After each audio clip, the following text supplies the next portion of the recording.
నమస్తే ఫ్రెండ్స్, నేను మీ సుజాతాని. Welcome back to Mowgli's kitchen. ఈరోజు మన వీడియోలో చాలా సింపుల్గా ఎంతో రుచికరంగా చేసుకునే కోడిగుడ్డు పులుసును మీతో షేర్ చేసుకోబోతున్నాను.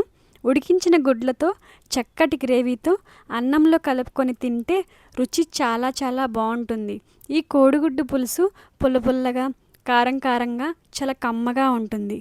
మరి ఆలస్యం చేయకుండా ఎంతో రుచికరమైన కోడిగుడ్డు పులుసుని ఎలా చేయాలో చూద్దాం రండి. ముందుగా ఇక్కడ 4 కోడిగుడ్లను ఉడికించుకోవాలి. ఇలా ఉడికించుకున్న కోడిగుడ్లను వాటి మీద ఉన్న పెంకుని తీసివేయాలి. ఇప్పుడు మనం ఒక ప్లేట్లోకి తీసుకుందాము.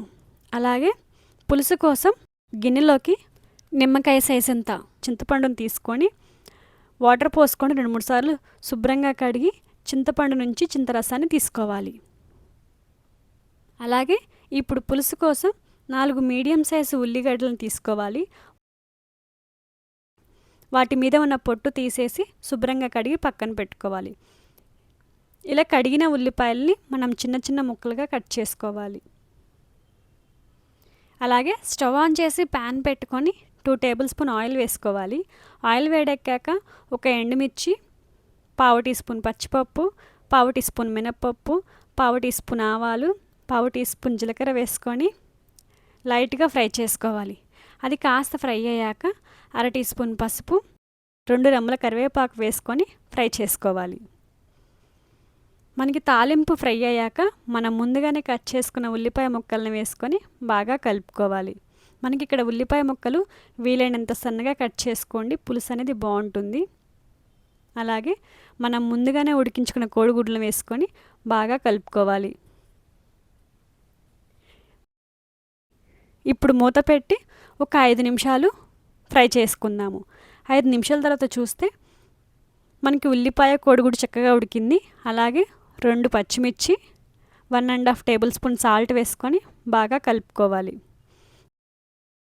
ఉప్పు వేయడం వలన కోడిగుడ్లు ఉల్లిపాయ ముక్కలు అనేవి త్వరగా ఫ్రై అవుతాయి. అలాగే మూత పెట్టి మరో 5 నిమిషాలు ఫ్రై చేసుకుందాము. 5 నిమిషాల తర్వాత చూస్తే మనకి ఉల్లిపాయ ముక్కలు చక్కగా వేగాయి. ఇప్పుడు ఇందులోకి 2 టేబుల్ స్పూన్ల కారం వేసుకోవాలి. మనం ఉప్పు అనేది ముందలే వేసుకున్నాం కాబట్టి చూసుకొని యాడ్ చేసుకోండి. ఇక్కడ నేను ఇంట్లో పట్టించిన కారం వాడుతున్నాను, అందుకనే చాలా రెడ్గా ఉంది. ఎంతైనా గుంటూరు కారం కదండి. అలాగే పులుసు కోసం మనం ముందుగానే పక్కన పెట్టుకున్నాం చింతపండు రసాన్ని వేసుకోవాలి.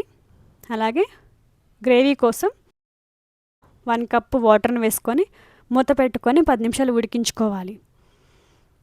10 నిమిషాల తర్వాత చూస్తే మనకి గుడ్లు అనేవి చక్కగా ఉడికాయి. అలాగే ఆయిల్ కూడా పైకి తేలింది. చూస్తున్నారు కదా, మనకి చిక్కగా గ్రేవీగా వస్తుంది. అలాగే సన్నగా తరిగి పెట్టుకున్న కొత్తిమీరని వేసుకొని బాగా కలుపుకోవాలి. మీకు గ్రేవీ చూసుకొని ఉడికించుకోండి. చూస్తున్నారు కదా, మనకి ఎగ్ అనేది చక్కగా బాయిల్ అయింది. అలాగే గ్రేవీ కూడా చక్కగా దగ్గరికి వచ్చింది. మనకి ఆయిల్ అయితే మొత్తం పైకి వచ్చింది. ఇప్పుడు మనం దీని ఒక సర్వింగ్ బౌల్లోకి తీసుకుందాము. అంతే అండి, టేస్టీ ఎగ్ పులుసు అయితే రెడీ అయింది. అలాగే ఈ వీడియో నచ్చితే లైక్ చేసి మీ ఫ్రెండ్స్ అండ్ ఫ్యామిలీస్కి షేర్ చేయండి. మీలో కనుక ఎవరైనా కొత్తగా చూస్తున్నట్లయితే మన మొగ్లీస్ కిచెన్ని సబ్స్క్రైబ్ చేసుకోండి. Thanks for watching.